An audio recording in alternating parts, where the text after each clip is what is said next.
BA द्वितीय वर्ष राजनीति विज्ञान की विद्यार्थी हूँ।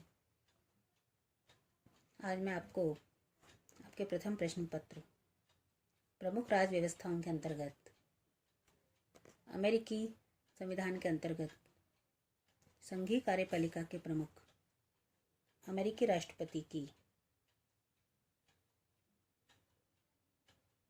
शक्तियों के बारे में चर्चा करना चाहूँगी। अमेरिकी संविधान के अंतर्गत राष्ट्रपति की शक्तियों को निर्धारित करने में संविधान निर्माताओं को कठिन समस्या का सामना करना पड़ा। इस संबंध में एक और तो उनके सामने उपनिवेशों के गवर्नरों के अनुभव थे, जिसमें उन्होंने देखा था कि शक्तिशाली शासक किस प्रकार जन स्वातंत्र्य को नष्ट करने का प्रयत्न कर सकते हैं, और दूसरी तरफ उन्होंने परिसंघ के विधान में निर्बल कार्यपालिका के दुष्परिणाम भी देखे थे। अतः परस्पर विरोधी अनुभवों के आधार पर वे एक ऐसी कार्यपालिका का निर्माण करना चाहते थे जो सुशासन स्थापित करने में समर्थ हो, लेकिन तानाशाही जैसी स्थिति प्राप्त नहीं कर ले। अमेरिकी राष्ट्रपति के रूप में उनके द्वारा एक ऐसे पद की व्यवस्था की गई और मूल संविधान द्वारा राष्ट्रपति को पर्याप्त शक्तियां प्रदान की गई थी, और कांग्रेस के अधिनियमों, प्रथाओं, परंपराओं और न्यायिक व्याख्याओं के द्वारा भी इस पद की शक्ति में वृद्धि ही की गई। आज अमेरिकी राष्ट्रपति पद के संबंध में फर्ग्यूसन और मैक हेनरी के शब्दों में कहा जा सकता है कि किसी भी प्रजातांत्रिक राष्ट्र द्वारा निर्मित ये सर्वाधिक शक्तिशाली पद है।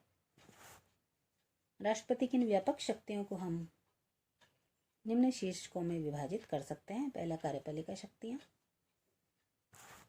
ओग और रे के शब्दों में राष्ट्रपति प्रमुख विधि निर्माता, दलीय नेता, राष्ट्रीय हितों का समन्वय करने वाला, सामान्य संरक्षक या अन्य चाहे कुछ भी हो, वह सर्वप्रथम एक कार्यपालिका ही है। इसमें कार्यपालिका जो शक्तियां हैं उसमें विभिन्न कार्य राष्ट्रपति द्वारा किए जाते हैं, जिसमें सर्वप्रथम है कानूनों को लागू करना तथा व्यवस्था बनाए रखना। अनुच्छेद 2 की तीसरी उपधारा के अनुसार राष्ट्रपति सभी संघीय कानूनों को समुचित रूप से लागू करने के लिए उत्तरदायी है। कानून लागू करने के साथ ही उसका संपूर्ण संयुक्त राज्य अमेरिका में व्यवस्था बनाए रखने का भी दायित्व है। दूसरा, प्रशासन का संचालन। तीसरा, नियुक्ति और पदच्युति की शक्ति। चौथा, सीनेट के प्रति शिष्टता। अनेक संघीय पदों, विशेषतः राज्य विशेष से संबंधित संघीय पदों पर एक विशेष पद्धति द्वारा नियुक्तियां की जाती, जिसे सीनेट के प्रति शिष्टता कहा जाता है। यह एक अलिखित नियम या परंपरा है जिसके अनुसार राष्ट्रपति अपने दल के उन सीनेट सदस्यों से नियुक्ति के संबंध में मंत्रणा करता है जो उस राज्य की ओर से सीनेट के सदस्य हैं, इसमें नियुक्ति करनी है। पांचवा है समाधान का अधिकार। संयुक्त राज्य अमेरिका के राष्ट्रपति को अन्य देशों के अध्यक्षों की भारतीय अपराधियों को क्षमा करने, उनके दंड को स्थगित करने या कम करने का अधिकार भी प्राप्त है। राष्ट्रपति द्वारा एक ही प्रकार के अपराध में दंडित अनेक व्यक्तियों को सर्व क्षमा भी प्रदान की जा सकती है। राष्ट्रपति ने अपनी क्षमादान की शक्ति के अंतर्गत 8 सितंबर 1974 को भूतपूर्व राष्ट्रपति निक्सन को संपूर्ण और निर्बाध क्षमादान प्रदान किया है।